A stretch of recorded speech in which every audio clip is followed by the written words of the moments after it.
Okay, the closest concept to learner agency is player agency. Vince Xu, founder and CEO of Hong Kong education startup Press Start Academy and curator of Games for Change APAC-Hong Kong, leads an interactive, hands-on lesson, activity, and game design session that connects the dots between learning design and game design. In 90 minutes, we will discuss some core principles such as agency, feedback loops, and creative flow. Share case studies from Press Start Academy's portfolio of no-code, narrative-driven educational adventures, and preview a prototype of AI-powered lesson plan generator, a visualization of the common concept of systems and variables. We promise to lead with activity ideas you'll be able to use in your classrooms, and a few tips on how to harness tools like Google Slides and generative AI to build your own game-based learning experiences. Here's Vince.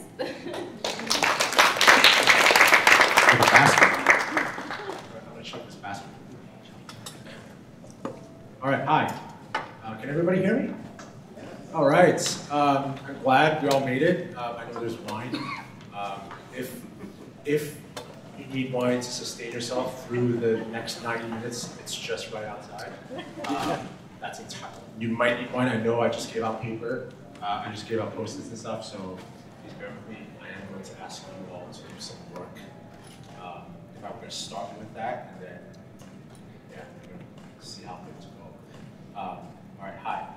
I was not expecting this big of a room.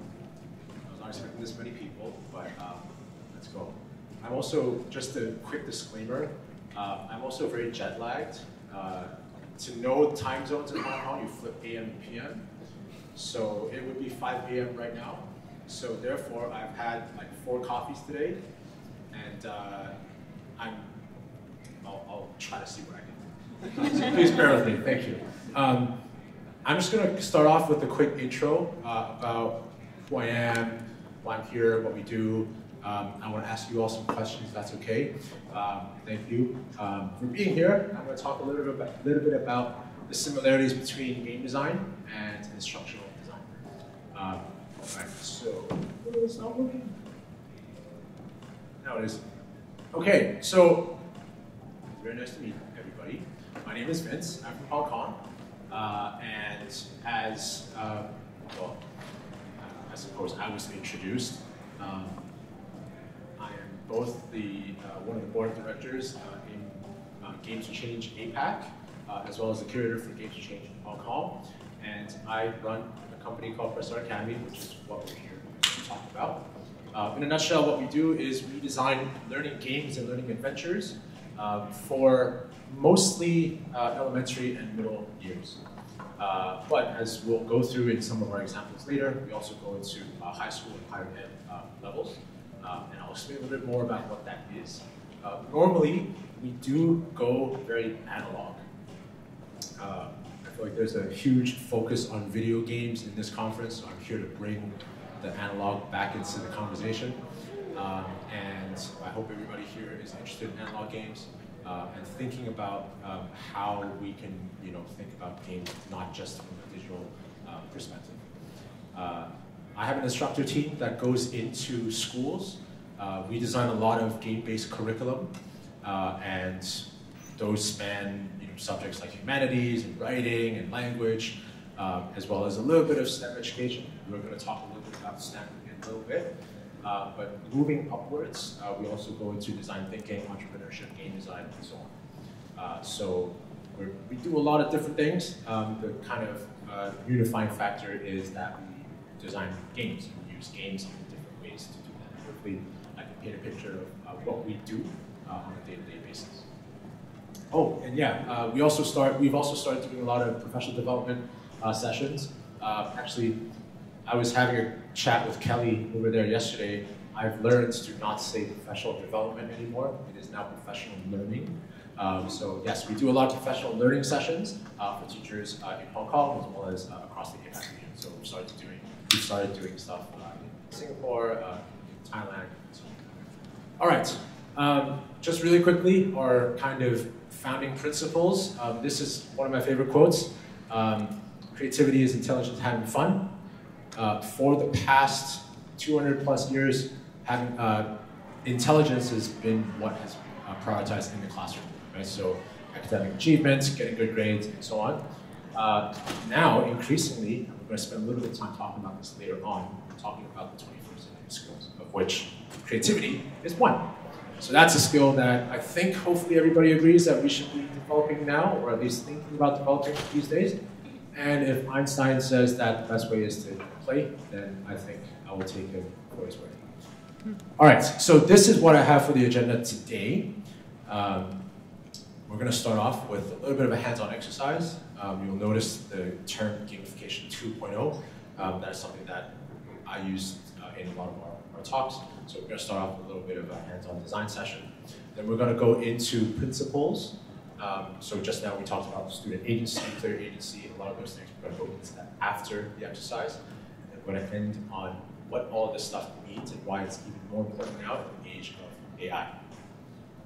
Can I start by asking everybody some questions? I just want to get an understanding of like the crowd here, because I really, oh, okay.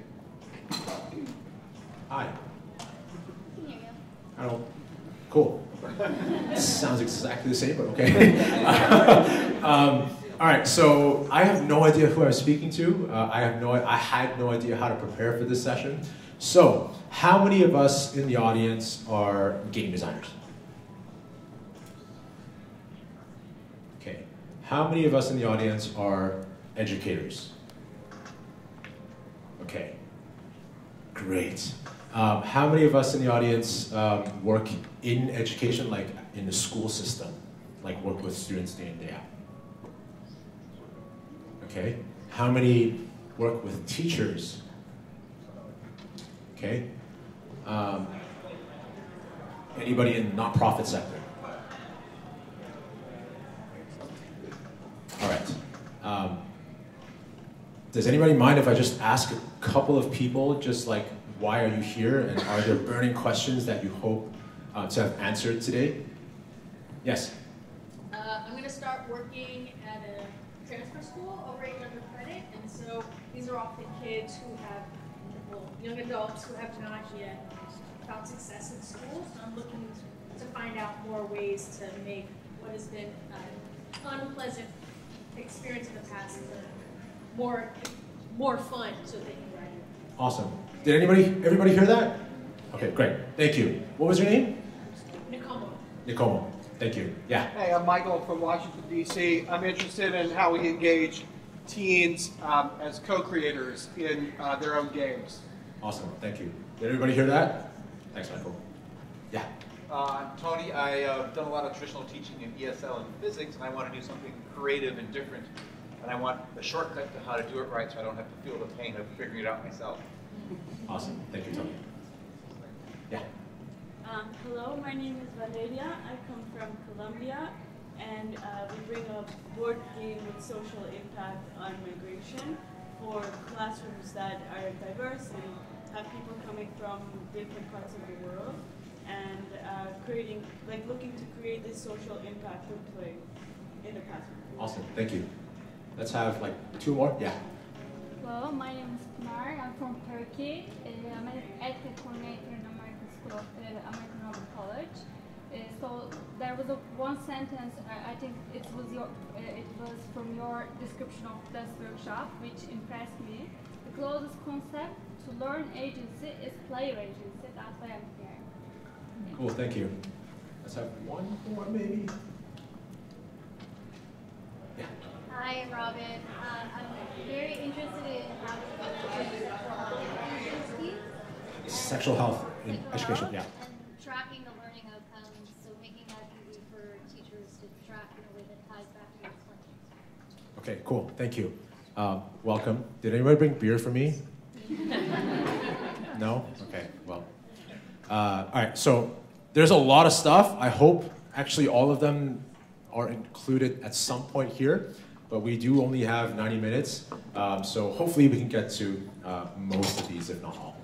I'm hearing a lot about curriculum design and assessment and how you track learning outcomes, the design process a little bit, and also making learning engaging for people. So that kind of is a pretty wide spread. Right? Shall we get going? Yeah. Okay. There are some tables that do not have paper and Post-its. If you need some Post-its, you can go over to that table because they didn't have paper and I just gave them all the rest of the Post-its. All right, let's go. All right, so let's do some practice. Has anybody here designed, okay, I just asked that question. Does anybody here write curriculum on a regular basis? Okay, so I will give a quick disclaimer really quickly, is yes, we're here to talk about games in education, but I'm here mostly to talk about education, right? So we're talking about games in education. And so a large part of what we're about to do is not about designing a game per se, it's going to be designing learning experience and designing curriculum. So the first thing that I think I resonated with really strongly yesterday at the Games and SDG Summit was the thing that differentiates what we do with sort of purely entertainment game designers is that we focus on learning outcomes. So I'm going to speak a lot about learning objectives and how we're going to be able to arrive at learning outcomes and assess for those. And so from there, we translate them into constraints. So I'm a huge fan of just like open innovation and blue sky innovation. I'm a much bigger fan of constraints because I heard this quote from somebody, I don't remember who. It's much easier to jump out of the box if you provide a box. And especially for learning designers, we need to give ourselves a box to design within. And those can be number of sessions, age group, grade level, subject matter, and so on. So those are just some examples of constraints that we might have. So here are some questions that we normally ask ourselves. I'm giving you all the good stuff right now. Here are some of the questions that we ask ourselves when we design our curriculum, when we design our games. So number one, what does the user really need? Number two, what is the message we're trying to deliver? So that goes into why we're designing all of this curriculum. Are we shoehorning in a predefined solution? I think that's quite important. In fact, we also take on a lot of sort of consulting work with different organizations, so they will pay us to design L&D programs and games and curriculum for them. And actually, the first question I ask them is, do you even need a game for this? Like, I don't need to work with you. Like, please tell me why you need a game for this, and let's explore why. So what is that solution that you might be super excited about, but is that right for the current situation? Okay, do we have to use game? Yeah, same question.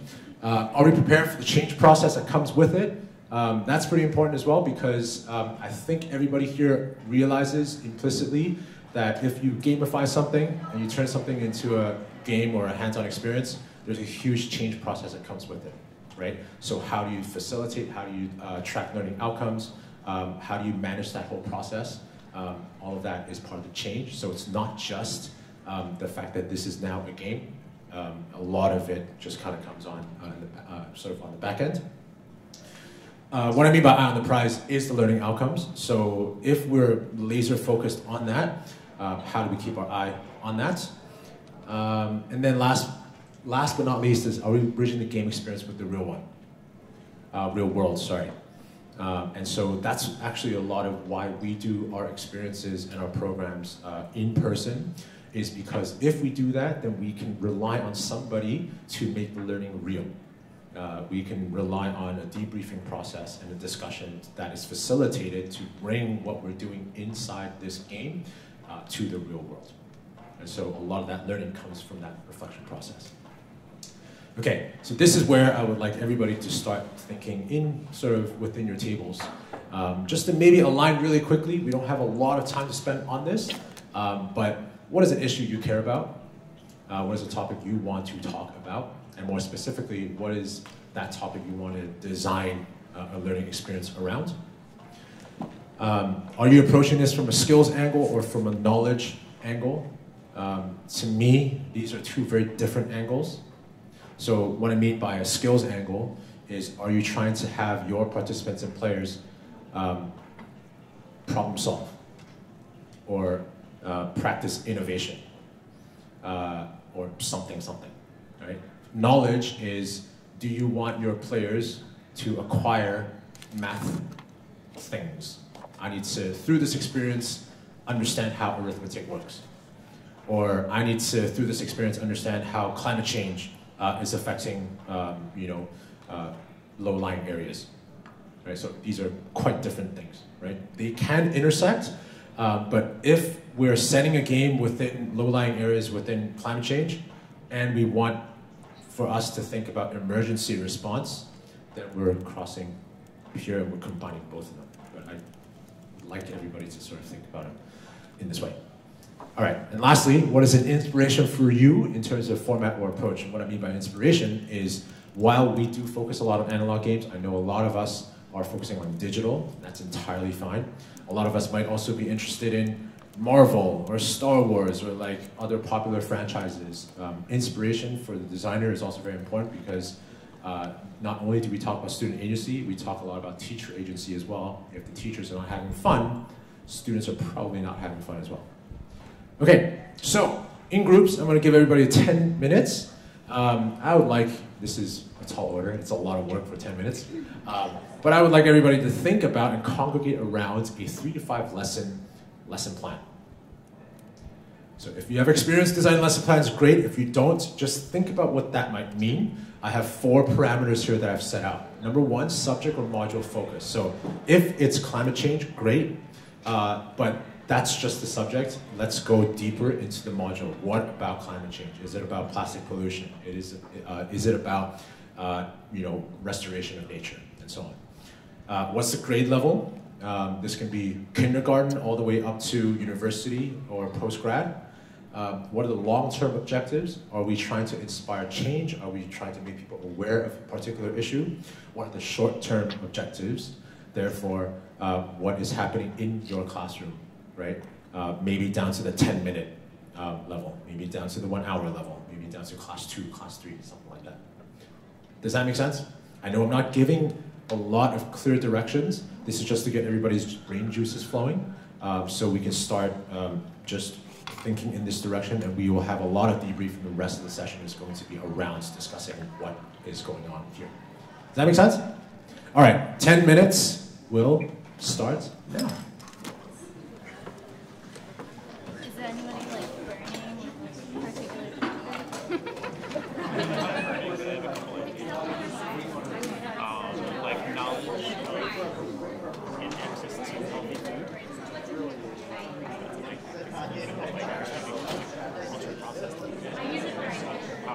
Navigate that world.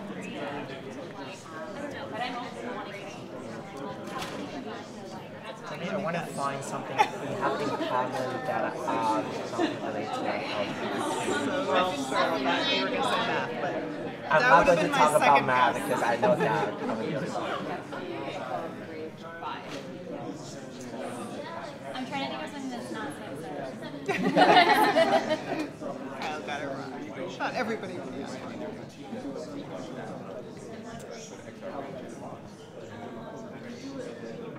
How about if we do a round robin and just say 2 things you're interested in? So you just said 2 things, right? Food and access to food. Yeah, I guess one thing, like just healthy food in general, and like understanding, like knowledge of and access to. And then another one would be knowledge of like wage disparities. Like inequality.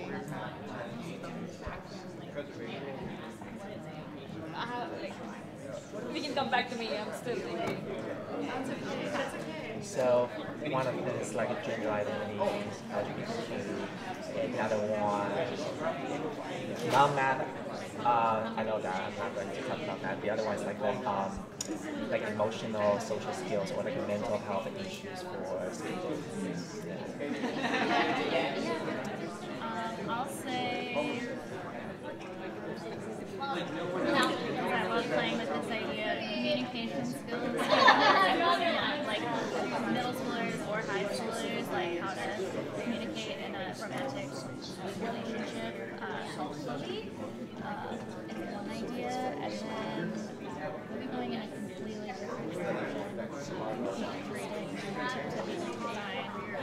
Something that is like an arts skill, because I don't know what that would look like, and that's what it is.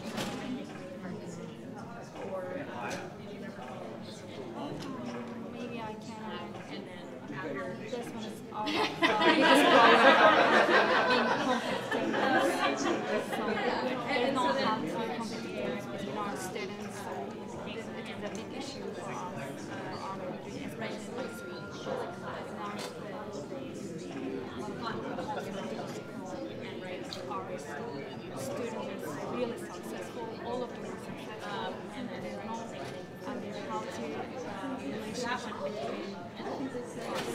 between them.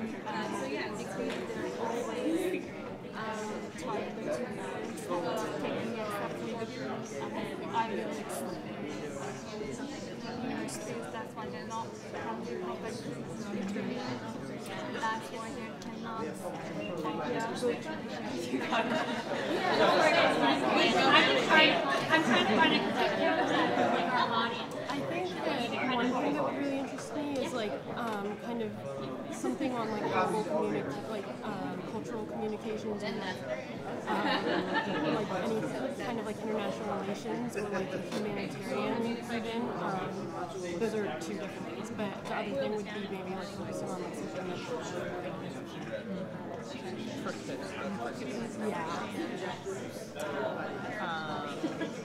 yeah, I was thinking about kids too, because the talk I went to earlier was talking about how important it is to like think about the bowling analogy of bumper rails for kids around like get them introduced to things like what you're talking about communication skills early, so you don't have to fix it later as much. So I'm thinking about Finland doing a lot of media literacy stuff early. So like, you know, misinformation, but getting that in early in the curriculum. Stick with that. But I love a lot what you guys are doing. Yeah, I was sort of thinking on the lines of what they say, teaching them how to be cooperative and not looking at everything as like, some game where either lose or win. Do it cooperatively, working towards the goal, which is at some point you have to work on something besides. It's not either just, I feel like there's a lot of focus on getting committed grades and then You're always trying to create space for them. It's a keeping competitive, having cooperation. They're happy, but they're not. But the system is making them like that.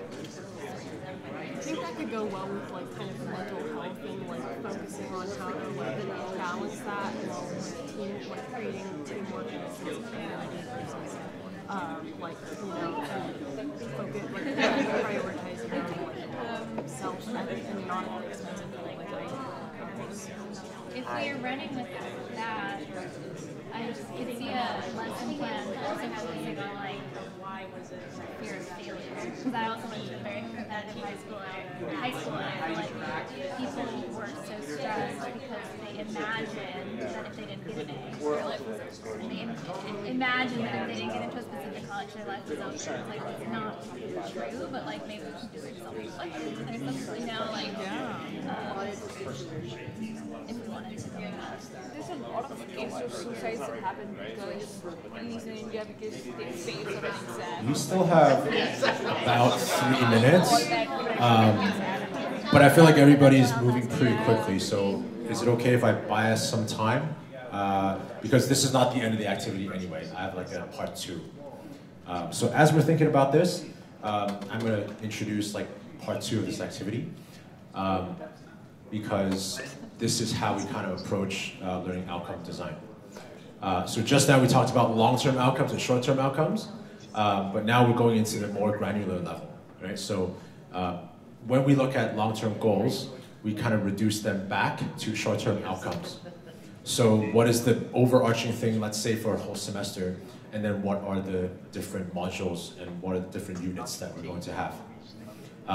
And then what are the different activities that allow us to achieve those? Does that make sense? So a lot of times we're actually working backwards rather than just kind of looking ahead. So those would be the constraints that we're setting for ourselves. Let me give you a couple of examples of activities because I would like to invite everybody to start thinking about the activities on the activity level or on the game or project level or whatever.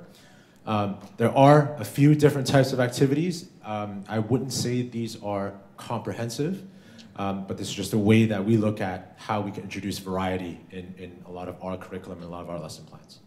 So guided, physical, collaborative, thought, independent. And here are some example activities for you. For those of us in the room who are teachers, you will know very clearly what these are. For those of us who are not teachers, this is a great way to start thinking about these. Less about just let's have everything a game, but what are some minor sort of interventions that we can have just to inject a little bit of interactivity into our experiences? So I am going to give 10 minutes again, but I'm just going to go through what these are. So you can see this is kind of plot out sort of in a grid, right? So physical, I mean, we kind of know what physical means. If they're guided, more of class experiments, more of graphing and organizing. If it's more thought that is guided, then it's revision games, reading aloud, and so on. Physical, collaborative, group reports, improv, stories. We will talk a little bit more about what these might look like in the classroom. Collaborative thought exercise, peer teaching, think, pair, share. Physical independent worksheets, like actually writing stuff out, pen and paper, research, and then thought, independent thought, reflection, and proofreading. Okay? So you will notice that not all of these are games or game-like activities. That is entirely the point. I did mention that we are here to talk about curriculum and like learning experience design as much as game design, right? So we are just really talking about activities and interactivity inside the classroom. Okay, so I'm gonna give everybody, let's up to 10 minutes. We'll see how everybody goes. We have a lot of content to go through. So if you don't mind, we can build on what we've started with in terms of our modules, our subject focus, and then now let's talk about what types of activities do we want to use in order to get to those short-term and long-term outcomes. All right, let's go. So what I heard in this discussion is potentially the topic in like high school mental health, a lot that like as we were talking about kind of different potential like units within that topic, or less lesson plans. I like some of the things we said. Lesson plan and Yeah, might as well put something down, right? Yeah. And then running objectives.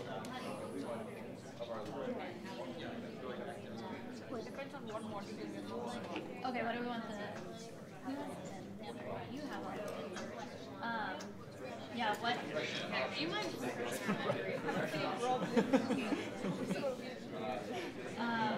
Yeah, what do we want our units with the topic? Yeah, no, I'd like to maybe. I think you said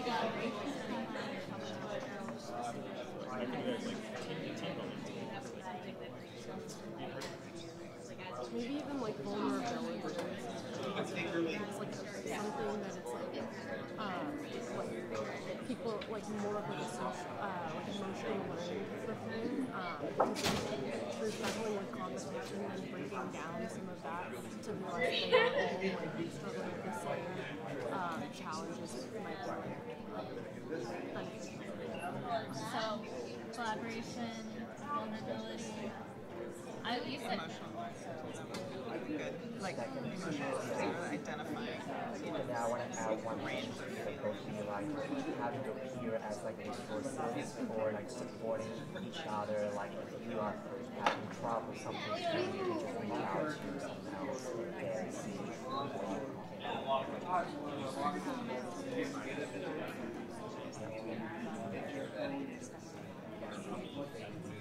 that's. I feel like. Yeah, a nice little list here. Should we do like maybe one learning objective? I feel like it's like so quick that I'm like. I know, it's just more of a practice. I actually think we picked a particularly tough one. Like this communication collaboration. It will be stressful. It's actually a whole like philosophical view of life. It's really we're going on a journey here. But for this fun bit, we can just make it simple. So I think for the last one, it was like that they'll lean on each other as a resource to like a long-term goal for that kind of co-working idea. So like long-term goal is to like have them realize their experiences. It's like maybe valuing action over achievement, or valuing. It's a little bit of a valuing goal, right? Like valuing collaboration, connection over competition and achievement. I mean, you can have both, but like just the balance, right? Yeah, balance actually feel as like a general, like as a general like kind of goal is also would also be really beneficial with all that competition that never leaves room for balance and mental health and physical education, learning how to balance and prioritize and focus on yourself while also ensure. Romeo and Juliet.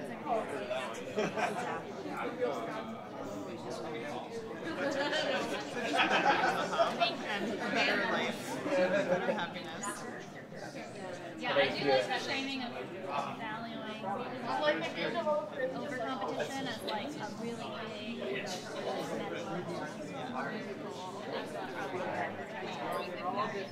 And I like the word value because in a way it is a value.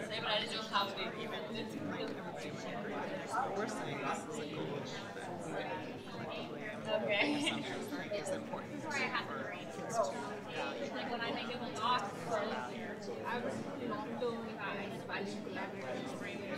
setting. Yeah, for the purpose of like Or building connections. valuing connection and cooperation over achievement and competitiveness. Yeah. Yeah, it's not much of a Romeo and Juliet, but it's when it's that could be a yeah, that would like a short. Does that sound like what you were kind of saying?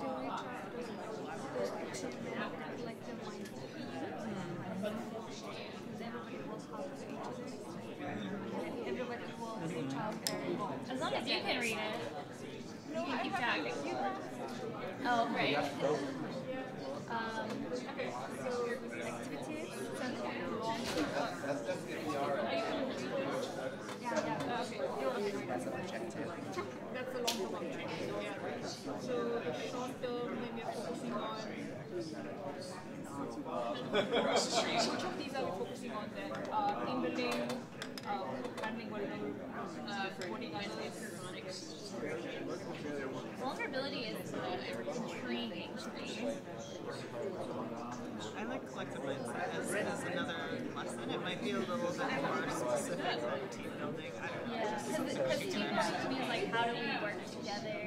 I don't have the skills for that, but collective mindset is more like how do we see things differently. But also, how does it gotta like show like empathy for the wider players? That's my art. So could that be a long-term objective or like challenging I think or it might be more specific like struggle or something. Sometimes when I see collaborative, I want that. sometimes there's social research classes. Students are practice particular things they're listening to, understand what they have.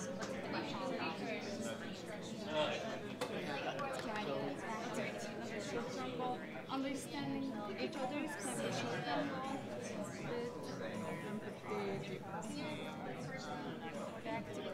Because I feel like empathy is hard. We need to describe really granular.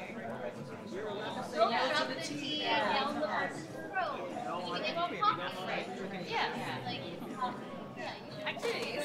Okay, active. And this is high school, is that what it could even be earlier, middle school. I feel like it makes sense to look at some of the 2 minutes left. 2 minutes. activities. Peer teaching. Yeah, that's a good idea. That work better than high school. Would what work better? Like learning these things. Well, we already okay?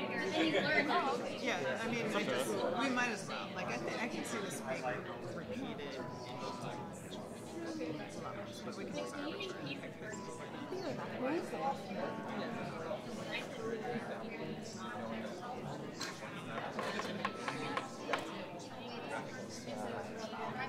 Any inspirations? Oh, we need to write down the inspiration as well. I love the APAC-Hong just like having like acting or like doing some sort of play with a classroom. And like there's a scenario you cannot play, and then see how everyone's playing. I could also see another activity being something like think, pair, share, or it can even be like the one plus one, 4, where you start out yourself doing something alone, then your partner out, talk to them, then you get in a group, talk to them, and then you share. So something that gets them like going up to like talking to other people about one of those topics. Like just create discussion, kind of. All right. Shall we come back? It's just about 10 minutes. Now, I'm not sure how many groups were actually working on this. It's entirely okay because we have wine. You could think of this as like facilitated wine-driven networking. But in case you were talking about this, so I'm not going to ask every group to share. I'm not going to put everyone on the spot. But if there are a couple of groups, maybe 2 or 3 groups who would like to share what they worked on in like the past 15 minutes, we would love to. I would love to hear some of the ideas that were floating around. Anybody? Nice. The topic we stumbled on was career path planning. And we had a whole bunch of objectives from professional option to getting people to get a job, one they're okay with in the long term. Our target group was high school students. And we had some short-term objectives like picking the next step after high school. There are many options. They don't know what they are. Or identifying resources. When we went to the activity portion, one of the things we talked about was having mock interviews. And part of it was just not necessarily preparing them for the interview, but just having the interview first, but making sure it's completely safe and allowing them to fail miserably in a completely safe environment. And through that, learn that there are these things they have to know for an interview, rather than presenting them ahead of time while they fall asleep. And then, say on a Monday, you get them running through mock interviews, students and students doing both roles and then flip them. And then on Tuesday or Wednesday, you could have them actually learn about the things that they need to know for an interview. On Thursday, they do the interviews again, hopefully more confident, more aware of things. And on Friday, we can apply to actual specific jobs that they're interested in and show that there are so many transferable skills. And someone mentioned having the students who are the interviewees not know the job they're applying for, but just have to realize those skills are the same no matter what job you're working on. This is one thing we did. Thank you. All right, yes, round of applause. Yeah, this is I mean, career skills is a very interesting domain. We're starting to work with a university in Hong Kong to sort of gamify that whole pathway as well, so really relevant. Can we have like maybe one more group? Yeah, nice. Okay, so we settled on doing a kind of like 11th to 12th grade social studies sort of learning topic around voting systems, specifically comparing and contrasting a first past the post voting system versus a ranked choice voting system. And since it's important in the crowd, we would say that, I would say that the entire experience kind of hinges on the sort of game-based experience of holding mock elections under both systems and then evaluating, say, the voter satisfaction of the outcome of each one. And of course, we experimented, or we brainstormed lots of different other sort of supporting activities, making pros and cons T-charts of each system, or designing and executing surveys and studies around voter apathy or around what people might need to know about different types of elections, case studies about real-life districts who are implementing the different systems, because ranked choice voting is starting to be adopted in certain places, and yeah, those sorts of things. Yeah, that's basically it. All right, let's do a round of folks inside. All right, I can't say I resonate a lot with that from Hong Kong. All I know is voter apathy. I hope this is not recorded. Anybody, one more? Oh, nice. We have the G4C volunteer team. Great. Hello. What we had decided to try to develop was an idea where mainly it would center around sort of like identifying much of the struggles like for postgraduates, sort of similar to like a bit of your idea of like sort of career focus, but mainly just bring more awareness to sort of the struggles of what postgraduates or mainly early 20-year-olds that either could not afford a college, and sort of identifying as to like what like how they have to live their lives day by day, and sort of having to overcome their challenges. And much of it like we were like sort of developing, or like what if it's like a sort of a life simulator type concept, and much of the ideas we sort of like steered upon like how we could like sort of educate people on like sort of these current day struggles through like statistics when it comes to people of certain majors where if they were able to graduate with a certain major, they may not receive as many job opportunities compared to another subset group. And I think like also keeping in mind of the audience and how to feed the information of the statistics to them, like we chose like a life simulator because they can empathize, because our audience are post-grad students, as well as like also educating older adults, people that are in these corporations that can see how the struggles are for young adults would be like. So like the research would apply to really talking and sitting down with these graduates, and like what the statistics are of like, well, which demographic is being able to get these jobs versus who aren't, and like their upbringing of education. So, yeah. All right. I think there was somebody at the beginning who said they were interested in thinking about co-creating games with students. Was it? So I don't remember who said that, but okay, yes, Michael, right? Yeah. Okay. So yeah, as part of the university work that we're doing to build out those career pipeline experiences, we are doing a lot of facilitation with not just faculty but with students, because they're the ones who are looking for the jobs.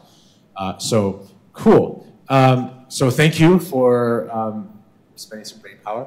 I guess the main reason that I wanted to start, this session off with something that's a little bit more hands-on is that this is a sort of like an illustration of how we can use games and interactivity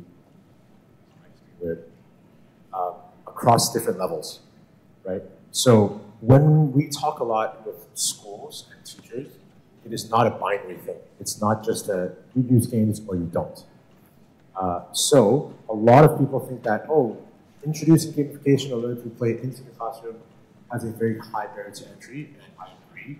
If you look at it where the entire experience has to be a game. But the way that I see it is if we break every curriculum, every semester down into minor bits, and we're able to turn one thing into something more interactive, then that is a 1% increment over 0. And if we do these micro interventions across the board, then we might end up going to 50% or 60%, and that's much better than what we have already. So that's kind of like, hopefully we get a little bit into that mindset. Obviously, we are not just here to talk about activity and workshop design, but hopefully, just to get on the train of thought. So thank you. Now, really quickly, this is how we look at the game design stuff, and then we'll go into, this is the process, a little bit of the process, and then we'll go into some of the concepts and some of the examples as well. So the first thing, when we look at learning outcomes, learning objectives, is just now I mentioned something about skills versus knowledge. This is reflected in theme versus mechanics. So really quickly, theme as in the setting of the game, or the setting of the adventure, or the setting of whatever you're designing.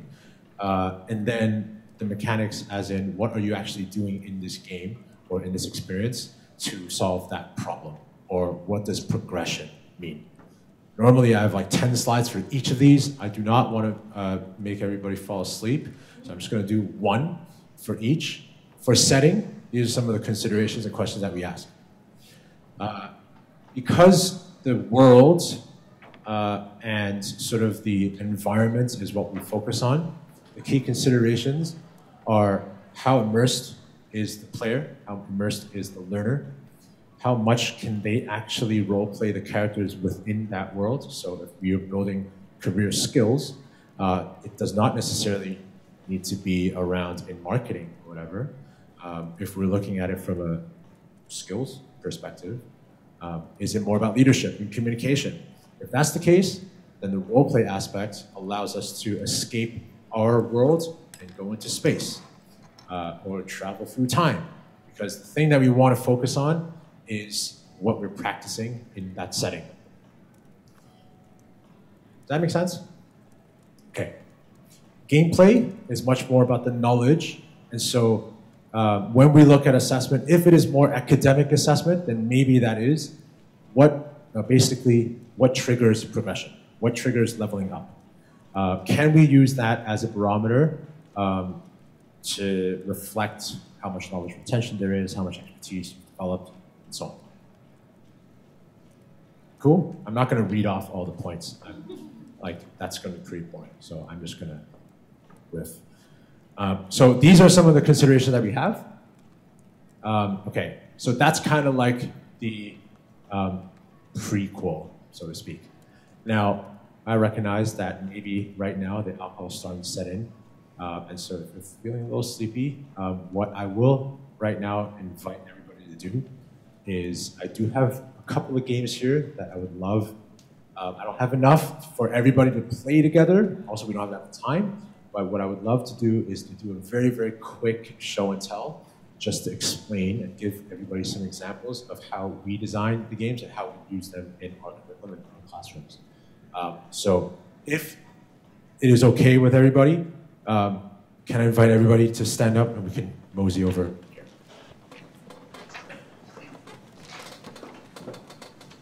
So these are card games and tabletop games just because it looks a little bit more real and people can feel all the things. I am going to start with this one right here, so feel free to congregate around. If you don't see it clearly, we're going to be here the entire session and afterwards as well, and then we're going to go over here. All right? So I do have a couple of slides just to explain what is going on, but this, please, there's a lot of space. I know I designed both of these games, so I know exactly what's going on, so don't even worry about me. I don't need to see them. Okay, so this game right here is called Divergence. Does anybody here, is anybody sort of well acquainted with the design thinking process? Great. I come from a design thinking background. I used to work in management consulting. This is a game that we worked with the Hong Kong Design Center, which is an NGO that works closely with the government to promote design education. We worked with them to design this game to teach design thinking. So that's where the word divergence comes from, where the title comes from. All right, so in this game, there are 4 rounds. The first round is called Build Your Character. That is all of the cards up until the green row. So let me explain really quickly what's going on. So the first 3, the red cards, you can see there's a head, there's body, and there's features. So the first round here is we are creating a character, and you will notice maybe that all the artwork here is very abstract. The idea is that we are not coming in with a very predefined idea of what this character is going to be. We're just going to look at this and create what this fictional person might be like. So we're going to use the rest of the cards to kind of help us formulate that, right? So the dark blue up there, that's character profile. So you can see a couple of the examples here. There's name, there's age, there's personality. So we go around the group. Let's say we have a group of 4 to 6. And we might say, okay, I look at this person, and the middle feature is like a cup with a straw. I might think that this person is an alcoholic. Somebody else might think that this person, when we look at personality, is very extroverted because they like going out and socializing. But somebody might interpret that as a very introverted person because they like drinking by themselves. There's all of these elements at play here. The yellow cards are context and action, and so we're creating now a scenario and story for this character. So what is this person doing? Where are they? Are they at work? Are they at home? What are they trying to solve a problem? Are they in air, something like that. My mic is being wonky again. And then the green cards are what we call deep dives. And so there are different categories there. So there might be thoughts and quotes and emotions and motivations and all that. So that, if we move in that order, we're really diving into creating a unified idea of what this character is going to be. Follow? All good? Okay, so by the end of this first round, which is a collaborative round, we have an agreed and aligned idea for this character, and we have a persona, basically. Round 2 is called Mix and Match. That is entirely the orange row. So you can see there's a big stack of cards there. I just laid some out. These are basically just product and service and business features. So you'll see some examples here. I don't remember which ones I picked out, but there's games, there's AR and VR, there's e-commerce, there's social media, all of that, right? So the idea is now, after we've created this customer or user persona, everybody is now becoming competitive with each other, and they are auctioning and bidding for these opportunity cards to form a business idea to serve this user, right? Because now we understand the problems that this person is facing, what they're motivated by, what does success mean for them, and so on. So now you have an idea of how I can help this person. Then we go into session 3, which is what we call a pre-pitch, and that's where the divergence happens, right? So from session 2, we have acquired a lot of these cards. We're starting to form what these ideas are, and we go through, and this becomes a little bit collaborative again, and we're each discovering and ideating on a couple of different solutions that we're sharing with each other. We have guides on how to give feedback constructively, how to ask questions, and so on. And then lastly, we go to the final pitch. That light blue row down there is my favorite part, favorite component, favorite aspect of the game. Those are called pitch strategies. And so we have a total of 8 in the game. Every group draws 3, and these are bonuses, but they will maybe set the tone for how people might want to pitch. So an example that I've laid out here is called just-in-time pitching. And so normally we have a 1-minute round of pitch. And just-in-time pitching means that if you end your pitch on 59 seconds, you get 5 bonus points. We normally have 3 minutes of Q&A, and there's one that is called One More Thing. And One More Thing is basically within the 3 minutes, if you are able to answer more than 5 questions, then you also get 5 bonus points. And so that basically is the whole game, right? So in the context of this game, this is the first debrief item. Is after everybody has played this, we've all just practiced design thinking. We use this as an intro tool to design thinking. And that's because there are 4 rounds of this game that match with the 4 stages of design thinking. Now, this works as a standalone 1 hour, 2 hour session, sure, but we also run full weekend hackathons. We run full semester entrepreneurship programs, all based around the same skeleton. So if we want to do this full semester, class 1, session 1, is we play through the game. The rest of the entire semester, we go back and call back to all of these components. So it turns from a game into a tool. But now I've played this game designing something for Darth Vader, who is time traveling, and I've created a T-Rex vanquisher for him, right? Completely fictional. But I understand the process behind doing that so that when we go into a real world setting, I'm just not designing for Darth Vader, I'm designing for an elderly person. I'm designing for someone with special educational needs, and so on. So the concepts are all applicable. Does that make sense? So this is an example of a standalone, like just one sitting type of game that can scale up across the entire semester, and we can do whatever we want with it. Okay, so that's the first example, and we can move over to this one now. This is much smaller. And are there any sort of adult sort of learning and development practitioners here? Anybody who works with L&D departments and corporates? No? Wow. Okay. This is heaven for me. No, I'm just kidding. All right, I'm going to step out because I also know this game inside out so people can see it. This game is called Age of Prosperity, and our client for this one is what is called the Equal Opportunities Commission, and They are an NGO in Hong Kong that does a lot of, well, equal opportunities training for corporates, for NGOs, for government. This is a brand new product. It's going to be rolled out actually starting next month. And it's going to be used across all civil servants training for all like 10,000 people and above in government to teach and introduce the 4 anti-harassment ordinances in Hong Kong, which is probably one of the driest topics out there, and that is entirely why they came to us. And they're like, hey, we have a problem. Everybody hates this session. It is the most boring thing. Please help us make it less boring. So this is what we came up with. This is a board game, scenario-based storytelling sort of strategy, cooperative game.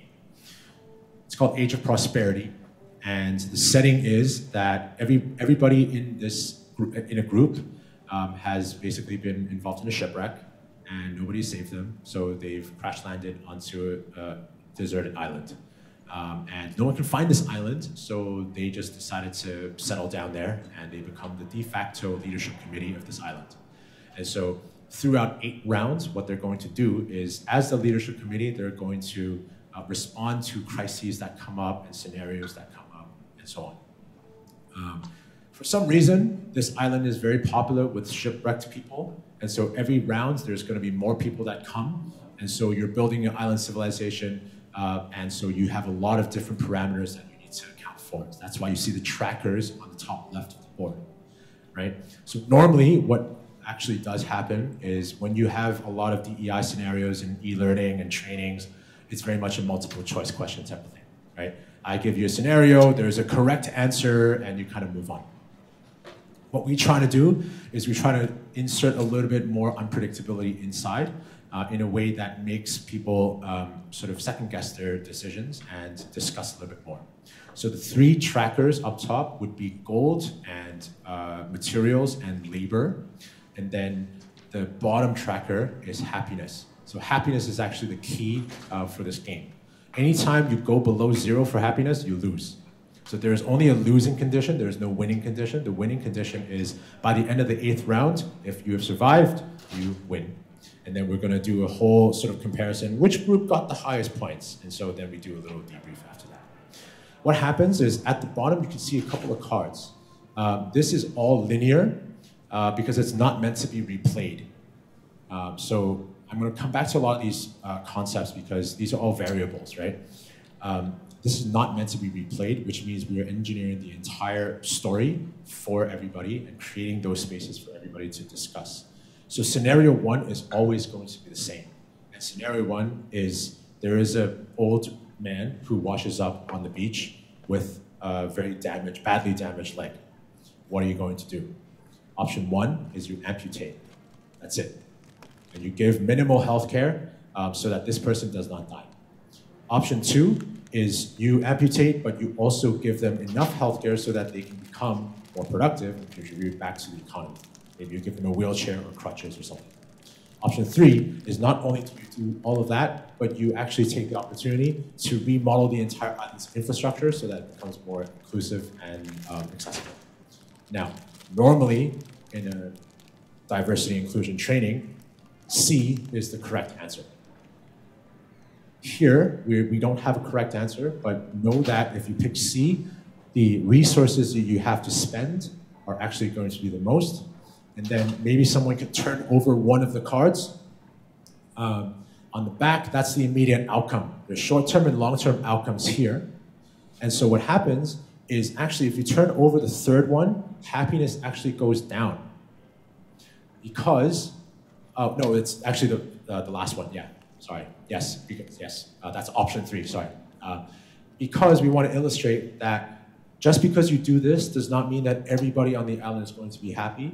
The response is that people are going to be like, why the hell are you spending so many resources on this one person, right? So just as a reflection of if an organization or a government or somebody decides to do this, you will face some sort of negative uproar, right? Not saying it's a good or bad thing, it's just this might be something that happens. On the left side of the board there's a deck of like longer cards. Those are long-term outcomes. So every 2 years, we settle long-term outcomes. And so if you chose option 3, the long-term outcome is overall productivity goes up, and overall happiness also goes up. But why we chose this as the first scenario is to give everybody, all the players, a little bit of a shock to the system, right? It's like, oh, this normally is the correct answer, but oh no, like happiness actually went down. So it's like we use this to introduce like the different nuances in this discussion, right? So the round mechanics are basically like this. I'm not going to go through all of that because it's just we reveal a scenario, we discuss, we choose, we reveal the outcomes, and we move through that over 8 rounds. That's pretty much what that is. But this is designed to be in one sitting only. So the constraints that we got were that this is going to be part of a 3-hour workshop introducing these ordinances. This game is going to be the interactive introduction to these things. It's going to last maximum an hour, including instruction time. So that's why this is designed the way that it is. But it's not designed to be replayable. And it is not designed for multiple, like for somebody to have played through multiple rounds during their career as a simulator. It's meant to be an induction sort of training experience, and that's why we can be as linear as we can with it. So these are all variables that we can control for based on the constraints that we're given. So that's pretty much it. And I have more examples, but let's kind of go back to our seats, and if we want to get some wine, we can do that as well.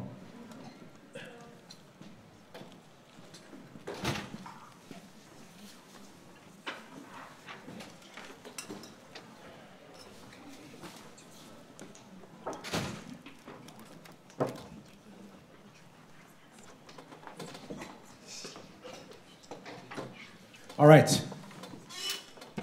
I'm going to show really quickly. This is one of the grade level curriculums that we have. This is a debate program. Actually, it's called Trial by Fire. And this is actually set in a fictional universe that we've created. Okay? So this is a demo version. So this is not all of what the kids see. This is what I'm just going to show everybody. This is the synopsis, which the kids don't see because we're telling it through a story. But the idea is you are learning debate through a mystery trial. So, for those of us who are game designers and love classic role-playing games, we draw a lot of inspiration from that. So that's our NPC, that's our main character, his name is Doc Sock. He has a sock in his head, don't ask me why. It's my team's decision. And we have just like exposition in the form of dialogue and so on.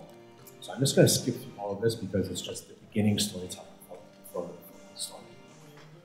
So the next part is, this is day 2.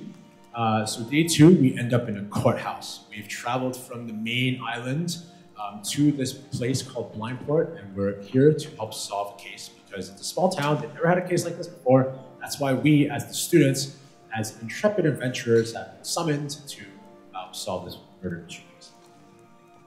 So we introduced a lot of characters, and here we are going to do a little bit of a recap. The recap is on logical fallacies. That is the central mechanic, the central outcome for this program. These have already been introduced in day 1. This is basically just a quick pop quiz.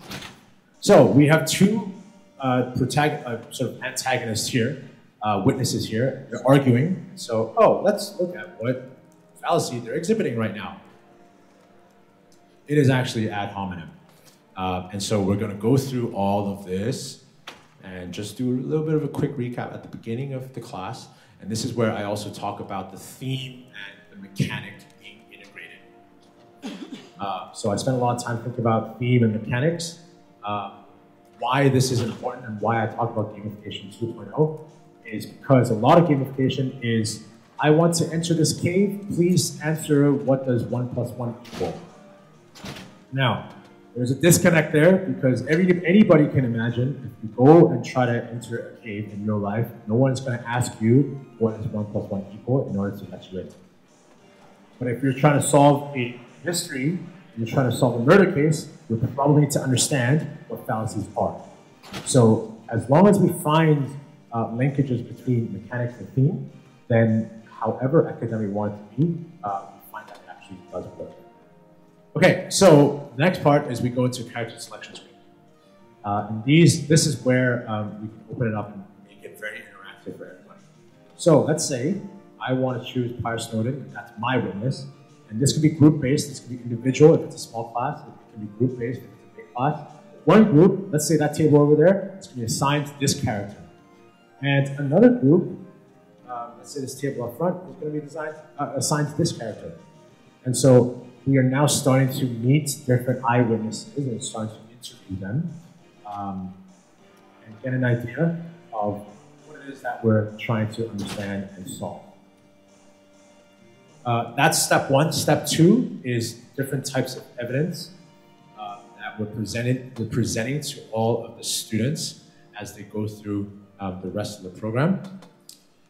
Basically, they're trying to reconstruct a timeline of events. We're not giving them this timeline. This is what they're supposed to do. And then we give them precedent cases. So these are precedent cases that are completely fictional, but the idea is you read these and you understand the concept of precedent cases, and then you find out whether these cases are applicable to our case right now. I don't know if we have time, we're going to talk a little bit about what all this means in the age of AI. I can just tell everybody, we can use ChatGPT to create all this stuff.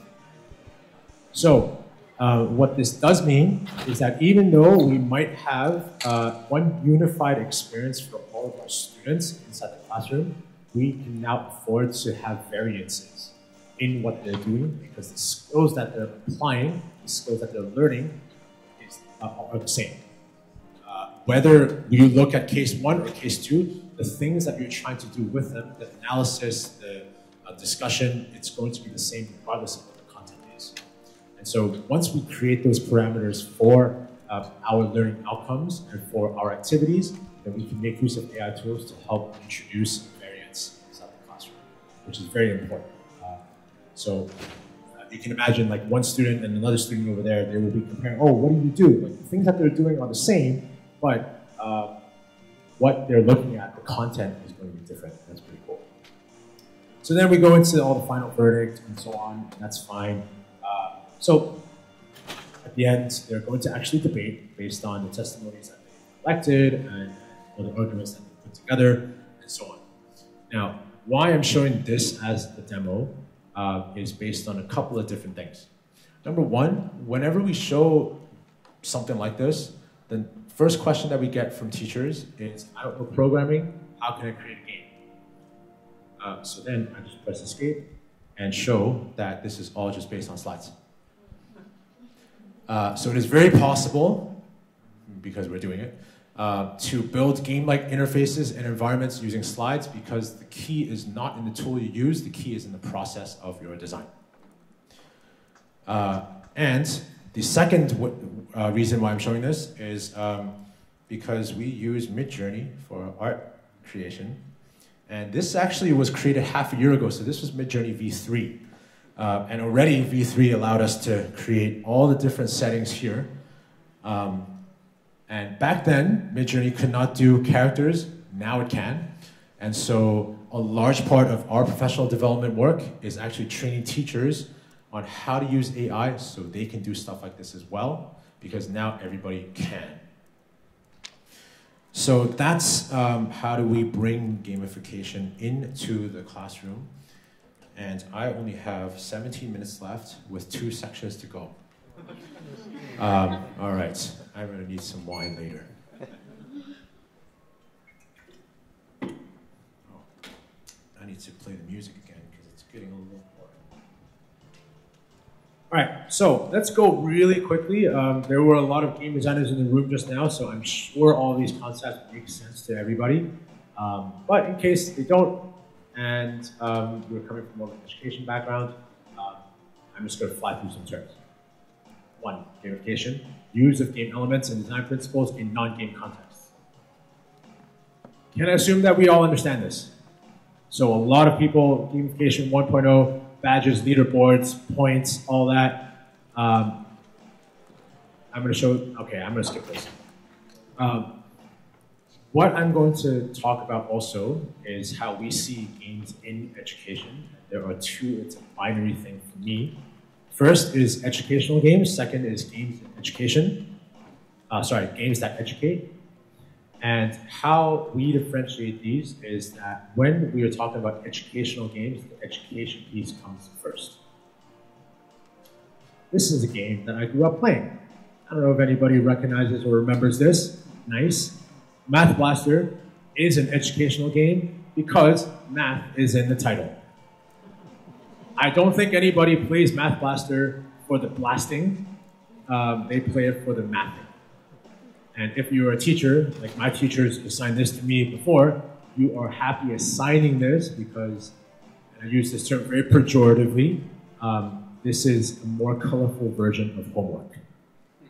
Now, I use this term pejoratively, but I also use it very lovingly because there are things like math that work very well in a case like this, especially for younger kids that like things to be more spelled out and to be clear. So even like when we do a lot of spelling vocabulary games in our adventures, it's in order to cast the spell to defeat this golem, you need to give me a synonym, right? So for the 6 to 8 age group, it works really, really well. This is another example that I grew up playing, SimCity, and why I classify that as a game that educates is very simple. I do not know anybody who plays SimCity to learn about urban planning.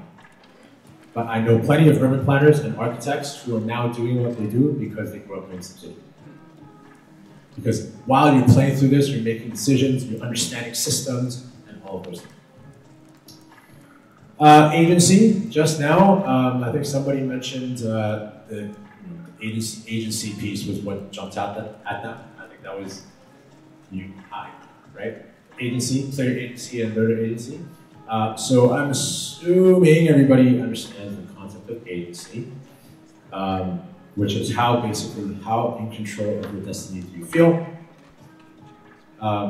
When we design games, there are 3 things. I mean, I'm speaking to a crowd of game designers, so you know this better than I do. But just in case, let's recap. Number 1, there has control over the character's decision. And that is not just if I press W, I move forward. That is also if I speak to an NPC, I get to select what type of dialogue we're having. Number 2, decisions have consequences in the game world. If I speak really poorly to somebody, then at the next village, I will be treated horribly as well. Versus, if I speak poorly to somebody and I go to the next village, I have no discernible difference, then that is a feedback loop that we're creating. Third, the player has enough information to anticipate what those consequences might be. Pretty simple. That feeds into feedback loops, which as game designers we think about a lot, but as learning designers, we should also be thinking about. Because basically, this is how we motivate and how we accentuate what is important to progress inside the classroom. So it might look like you see a monster challenge, you learn that you need a power up in order to beat it, so you go get that power up and come back when you're ready. In the classroom, it is you present something, requires them to level up themselves, to understand what is being asked of them, and then they can come back and actually execute on it. This is just a very simple diagram to illustrate that. Understanding leads into responsibility, it leads into exploring what is next. And so what is next then feeds into the understanding, and so on. All right, I'm going to skip through this because I think this actually matches well with what we talked about just now. So this concept of creative flow and how we design feedback loops to push players forward in the same way that you know that at the end of your game, you need to defeat a level 100 boss. But you never start off at a level 100 with all the power-ups and all the skills that you have acquired. You start off at level 1 in a tutorial level. And so how are you going to lay out all the challenges and give players the idea that these are the trinkets and these are the power-ups that I need to have in order to move up the ranks and level up myself? That's exactly the same thing as how do we scaffold curriculum.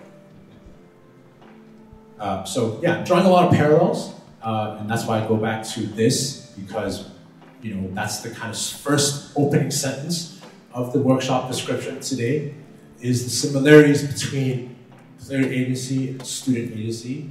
And then I hope everybody starts thinking about, oh, this is a very philosophical discussion for sure, but I hope this starts making making sense. And this is why, how, game designers are the best learning experience designers, because this is inherent to all of us. I'm going to skip through this as well.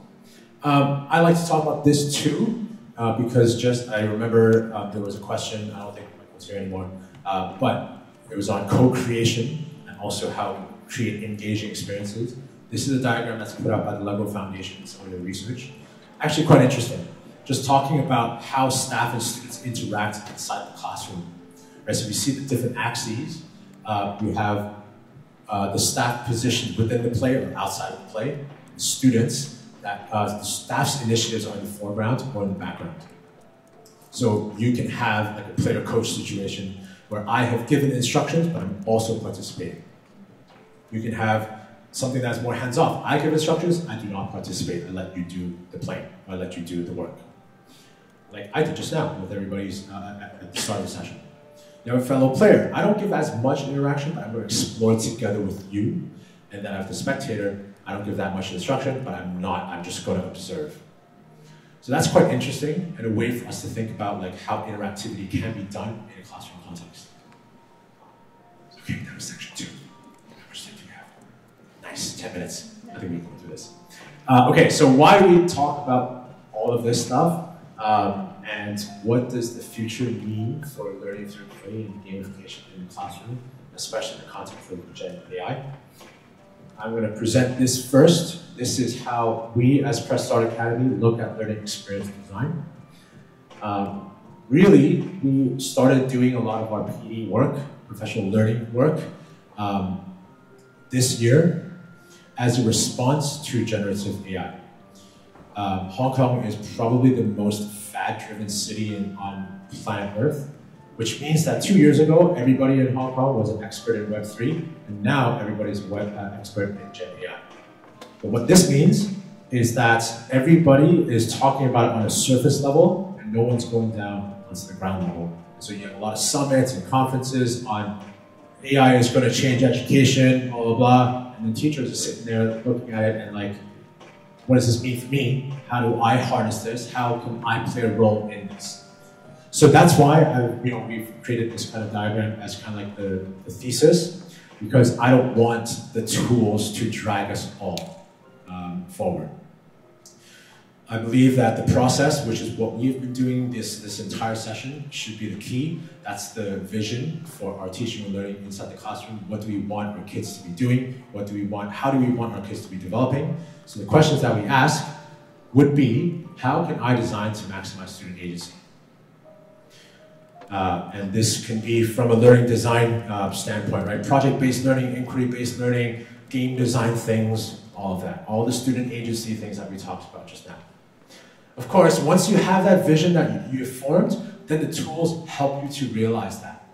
So whether it is in Google Slides and we can build game-like interfaces using slides or PowerPoint, whether you're using AI to create character art and creating background art and background imagery, whether you're actually building a game on Roblox or Minecraft, or you're developing your own edtech platform, those are the tools that help you realize that vision. And the last piece would be delivery, which is, remember at the beginning I was mentioning a little bit about the change process that comes with it.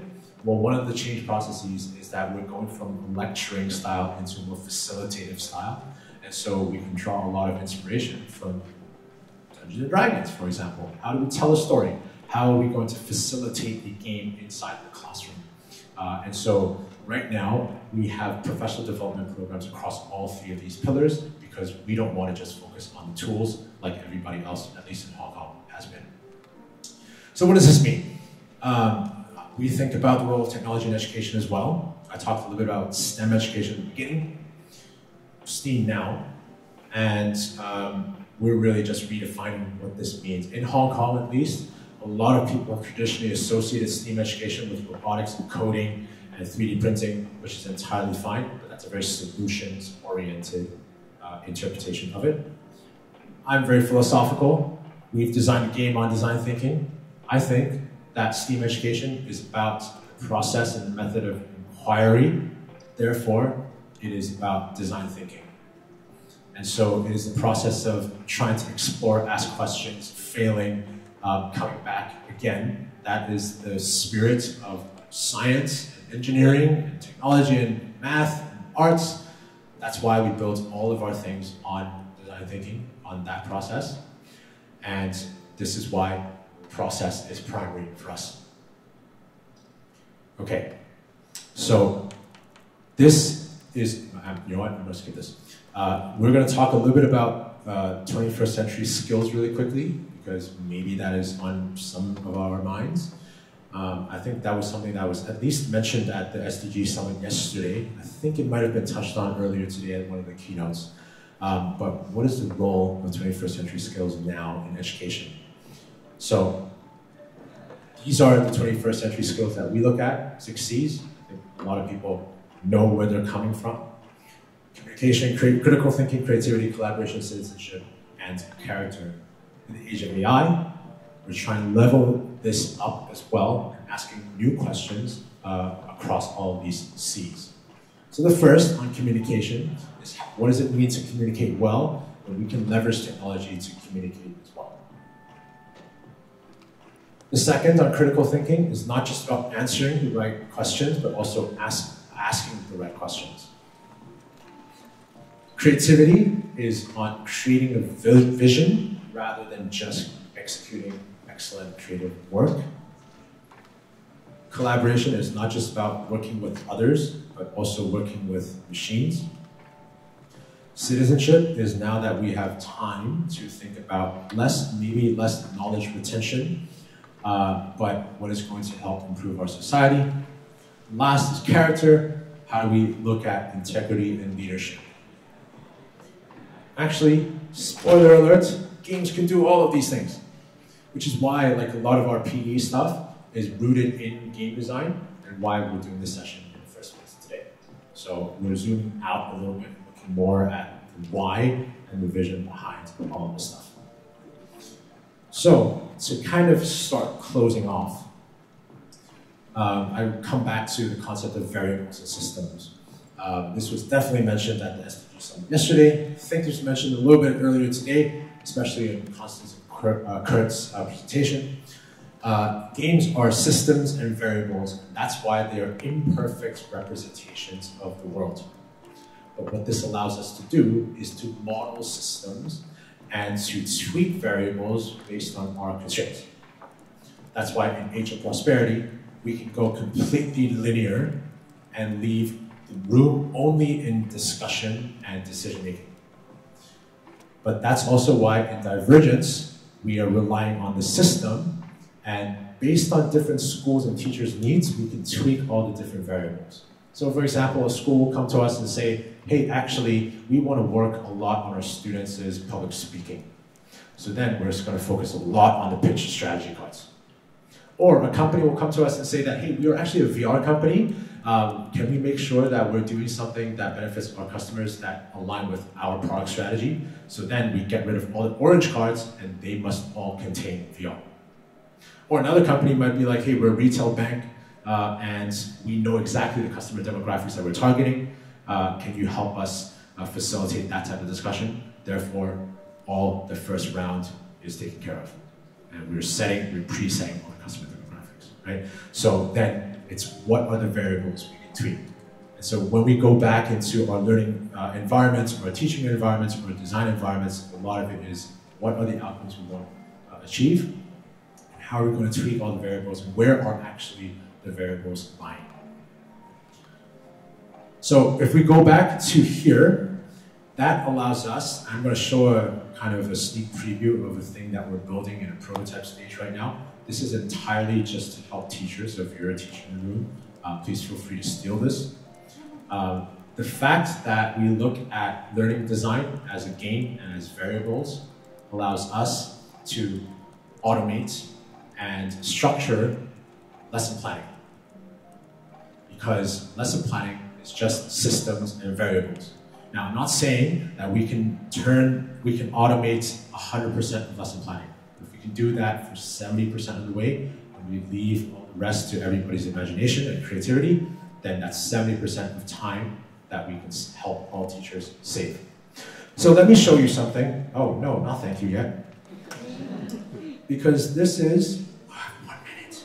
Okay, this is what I want to show. This is built on GPT, and I'm just going to show an example here of teaching writing for 4th grade.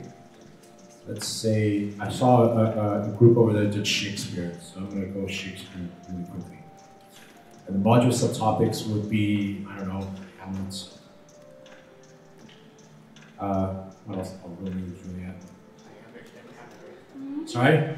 Iambic pentameter. All right. I will go into that. Let's say 4 weeks, number of lessons 2. Length of lesson will be 60, and with an iambic pentameter rate.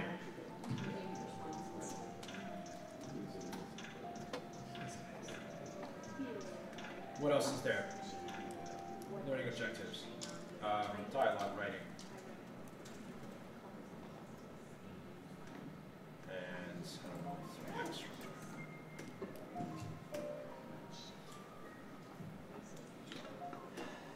So when I say lesson planning is a game of systems and variables, we have basically created templates of prompts that will take our input here and just send as an inquiry to GPT. Why are we doing this? Is because while AI is very powerful, I don't believe that becoming an AI expert needs to be in the job description of all teachers. Because teachers are here to work with students. And to ask them to do many things, no, why? Oh my God, okay, I'm very disappointed right now. Well, this is what we call an anticlimax.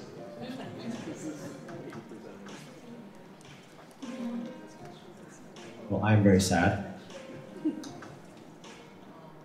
I'm gonna try V3 and see if it works.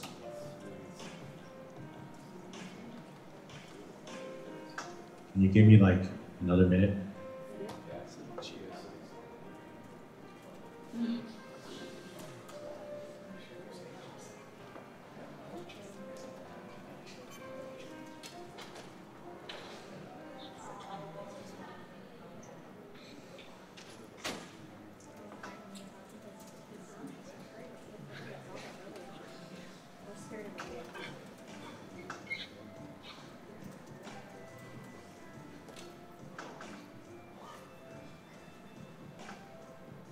Well, this is going well. Nice. This is going swimmingly. One of my staff just like messaged me saying that, well, not just because it's 6 a.m. right now, but messaged me like last night saying that something was up. So let's try this again.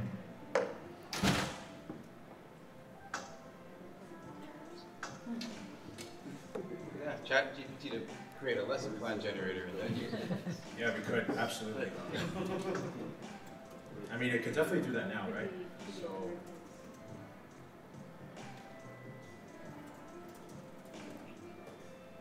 Well, this is the idea anyway. Now it's not even generating.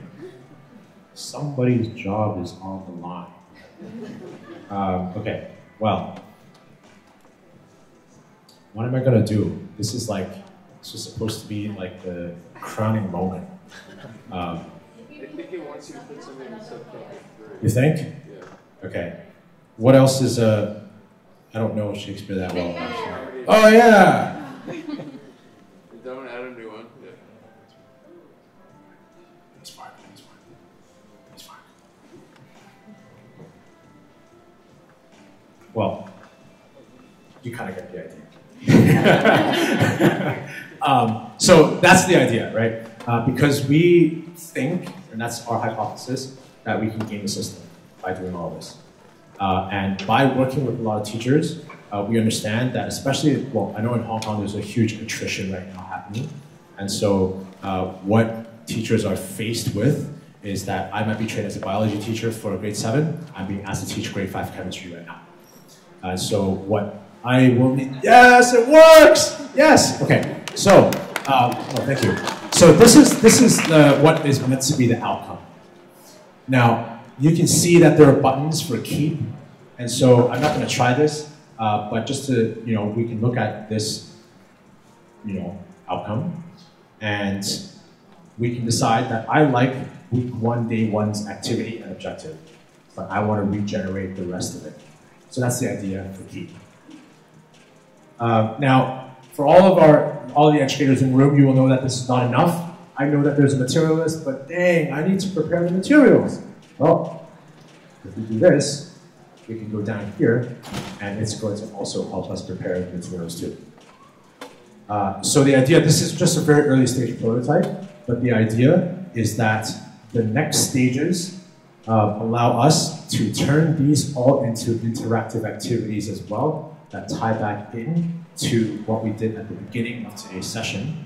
And so we can make use of automation and technology to help us make our students' experience much more interactive and fun. So that's kind of the idea. I hope this makes sense. I appreciate everybody for staying 5 minutes more. That's all I have for you today. Thank you. If you're interested, please help give me some feedback. It's my first time presenting at Games for Change. I would love to hear from you. This is just a survey. And yeah, hopefully it just takes about like a minute or so. And before we go out and drink, this is my contact information. Feel free to stay in touch. I would love to chat more with